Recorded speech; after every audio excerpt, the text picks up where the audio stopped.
Sabe aquele meme, em 1989 a gente pensava que ia ter carro voador, 2019, e em 2019 a gente tem isso.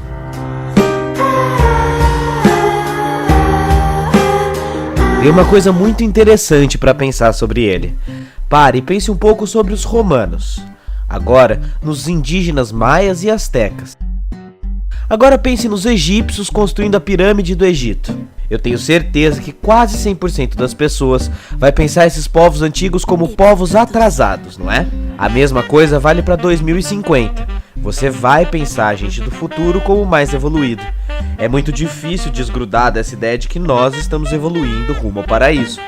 Aliás, é por causa dessa visão que não conseguimos admitir, por exemplo, que as pirâmides podiam ser construídas naquela época e preferimos acreditar que ETs vieram para a Terra do que admitir o simples fato de que povos antigos têm muito conhecimento para passar e que a base do que temos hoje, como a matemática e a filosofia, nasceram naqueles períodos. Se a história fosse um contínuo progresso, como explicar os estados totalitários em pleno século XX? Ou como explicar isso se repetindo no século XXI? Como explicar tanta confusão se caminhamos rumo ao progresso? Para muitos, esses períodos são vistos como acidentes, desvios, exceções à regra. No entanto, olhando para a história como ela é, vemos o contrário. A história é a instituição da barbárie e da violência como regra desde sempre. Somos bem mais violentos que pensamos. Todos nós temos dentro de nós a fé na razão e no progresso da história. Mas a verdade é uma só. Apenas tecnologia e razão não fazem desaparecer nossos instintos mais baixos de exploração e dominação. Nós somos bem mais cruéis do que pensamos. Nós somos bem mais idiotas que pensamos. E aí? Suave? Tranquilo? Tá difícil explicar o que anda acontecendo no mundo, não é? Então este também não é um vídeo para resposta, mas para reflexão e perguntas. Um guia para a nova série do Normose. Somos bem mais idiotas e estúpidos do que pensamos. Depois da trilogia do amor, da Bad e a série sobre não violência que continua acontecendo, hoje abro a temporada da idiotice. E eu juro que esse nome vai fazer sentido mais pra frente. Sabe essa sensação incômoda de que estamos voltando no tempo? Eu sinto lhe informar, mas não estamos. Da escravidão, passando pelo sistema servil, alcançando as relações modernas de trabalho, tudo só se transformou sob a forma qual a classe mais baixa é subjugada e explorada. Os tipos de idiotice humana continuam as mesmas.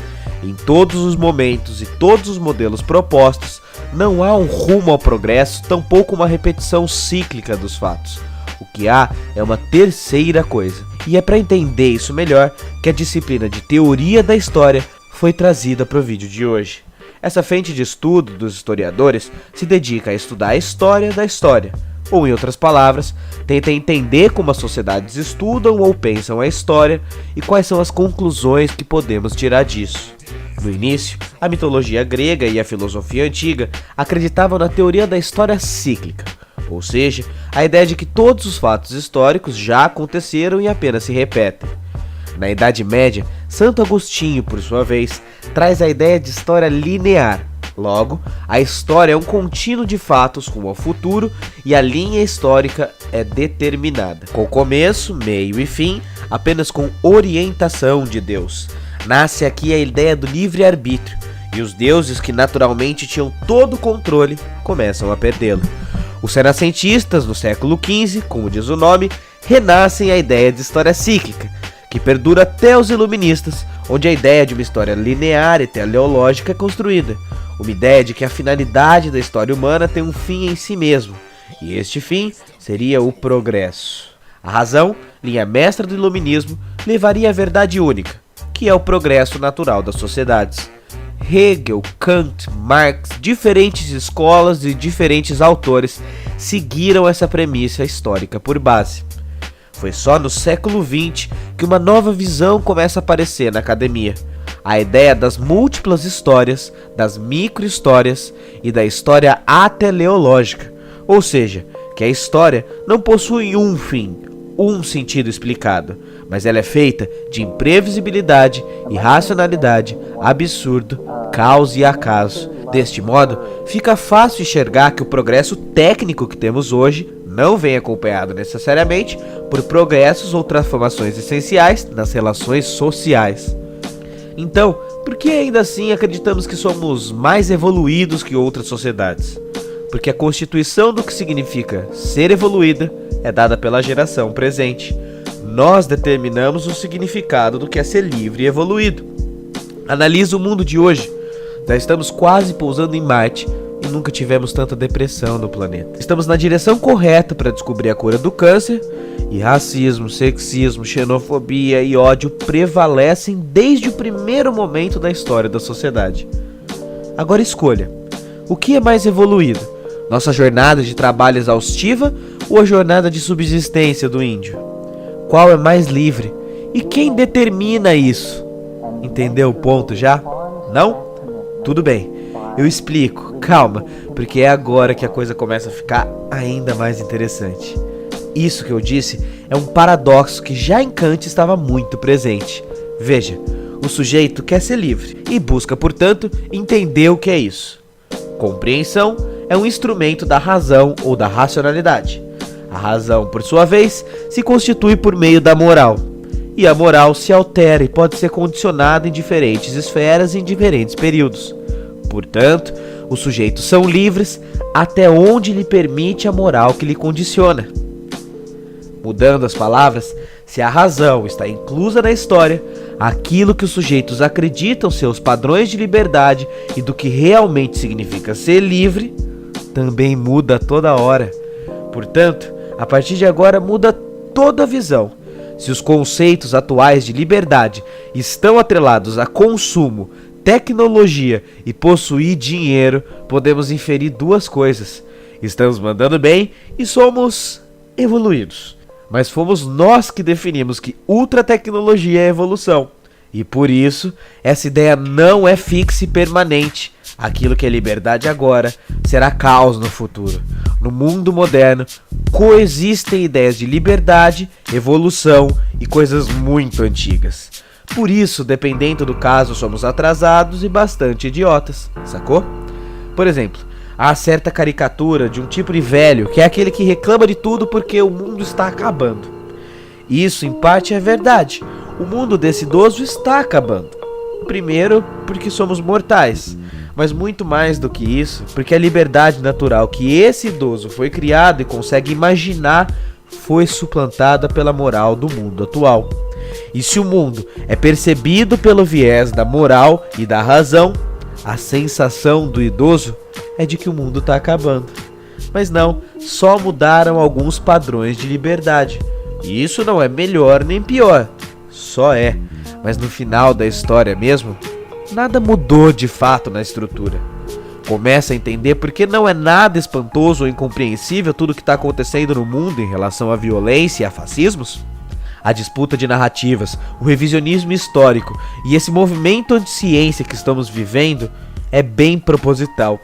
Lutar para reconstituir a memória das pessoas é a melhor maneira de mantê-las presas na moral de um passado ilusório. A ascensão de um mundo baseado na violência novamente é só a continuação da lógica de tudo o que aconteceu na história da humanidade até aqui. Não é que a história seja cíclica, é que as bases e os fatores de composição não se alteraram. Então como é que a gente espera resultados diferentes com bases iguais? 1 mais 1 não dá 3. Por isso, nada existe fora da moral, da política e do próprio presente histórico. O passado não determina o presente. É o presente que escolhe o que ou quem será mantido do passado. O presente é quem escolhe como oprimir as memórias dos que criaram alternativas ao mundo doente. Mas também, saiba, é só no presente que podem se dar as táticas de ruptura. Não a ruptura como sempre foi, mas algo além do mero exercício do discurso ou da racionalidade que estamos tendo nesse vídeo aqui. Temos que viver em contestação ao mundo proposto, agir e ser a ideia que estamos propondo.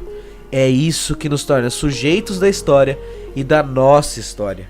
Ser o que se propõe, alterar o mundo na medida em que altera a si mesmo. Ser o que se é.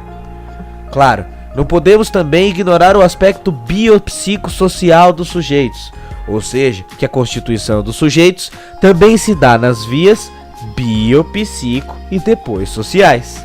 Pense, o Homo sapiens existe há mais de 100 mil anos, mas a primeira civilização conhecida como criadora não existe nem há 5 mil. Deste tempo até 1900, avançamos tecnologicamente X. De 1900 até hoje, esse avanço foi de 10x. Então, mesmo sob o olhar da psicologia e da biologia, o tempo histórico é insuficiente para que o nosso cérebro possa acompanhar o processo do ponto de vista evolucional e funcional. Evoluímos a técnica externa, mas não a moral interna, tampouco a biologia. Há uma dissonância entre tempo e história, tempo tecnológico, tempo de evolução e tempo dos homens. Cada um é um tempo diferenciado. Por isso estamos tão perdidos. Não acompanhamos as coisas como imaginamos. Eu sei que essa ideia do progresso ligado à técnica e à razão é muito sedutora. Eu estudo com quem veio, me aprimoro, eu penso, logo eu faço certo. Faz sentido, mas a coisa é muito mais profunda. Há muito mais fatores envolvidos. Olhe para nossa história e confirme que houve muito mais massacre dos povos do que vitórias iminentes. E compreender isso tem muita vantagem política. Enquanto autocrítica, isso ajuda a afastar a ideia dos gurus. Mandar mal, ser traído, não ser cumprido aquilo que era esperado, tudo isso é a regra vigente de todos os lados políticos. O caos parece muito mais presente na história do que a lógica. Essa idealização sobre o seu lado ser herói e o inimigo ser vilão, inclusive, vai ganhar um episódio à parte nessa série. Mas o mais importante é saber, não há nenhum progresso pronto. Não há um destino traçado, não há progresso inevitável e qualquer sistema que caia em acomodação será removido em poucos instantes. Não há vida em sociedade fora disputa de sentido, meus amigos. Então, você pode estar pensando, como sair desse engodo, resolver esse problema? Eu não sei. Vem pensar e estudar a história, porque essa questão é a questão central dos estudos da nossa área. E não vou ser eu que vou apresentar uma resposta pronta pra você em um vídeo só, não é mesmo? O que eu sei, porém, é que vendo de dentro, é como se nós humanos olhássemos para a espuma da água do mar, querendo determinar o movimento das ondas e das marés. Nós precisamos agir, mas sabemos que somos todos sujeitos condicionados ao mundo em que estamos e, portanto, doces, queridos e afáveis amigos, somos idiotas e otários. Eu sei que esse vídeo vai parecer um pouco pessimista, mas eu juro que não é. Ser estúpido é um estado, uma condição a ser saída, uma condição a ser quebrada. E esses vídeos são necessários às vezes. É como uma espécie de choque de realidade.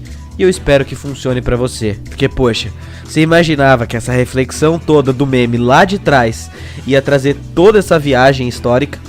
Pois é, e esse é só o primeiro episódio. No próximo, vamos discutir as divertidas leis da estupidez humana e depois entender por que gostamos tanto de treta e sangue. E antes de eu encerrar o vídeo citando um historiador muito importante, faça a sua parte, dê o valor correspondente que você acha que esse vídeo te fez pensar. Like, joinha, comentário, inscrição, sininho são muito fundamentais para a continuidade desse canal aqui. Então, faça a sua parte de acordo com aquilo que valeu para você. Encerro esse vídeo assim, com um dos pensadores centrais para estruturar esse roteiro, e para quem estuda história já deve estar bem claro. Termino com Walter Benjamin e o seu anjo da história, uma das figuras centrais de que seria a modernidade que estamos inseridos. Há um quadro de Klee que se intitula Ângelos Novos. Representa um anjo que parece querer se afastar de algo que ele encara fixamente. Seus olhos escancarados, sua boca dilatada, suas asas abertas, tal deve ser o aspecto do anjo da história. Seu rosto está dirigido para o passado, onde nós vemos uma cadeia de acontecimentos. Ele vê uma catástrofe única, que acumula incansavelmente a ruína sobre ruína e as joga a seus pés. O anjo gostaria de detê-la para despertar os mortos e reunir os vencidos, mas uma tempestade sopra do paraíso e prende-se em suas asas, com tanta força que ele não pode mais fechá-las. Essa tempestade o impele irresistivelmente para o futuro, a qual ele dá as costas, enquanto o amontoado de ruínas cresce até o céu. Essa tempestade e esse caos que se forma é o que chamamos de progresso.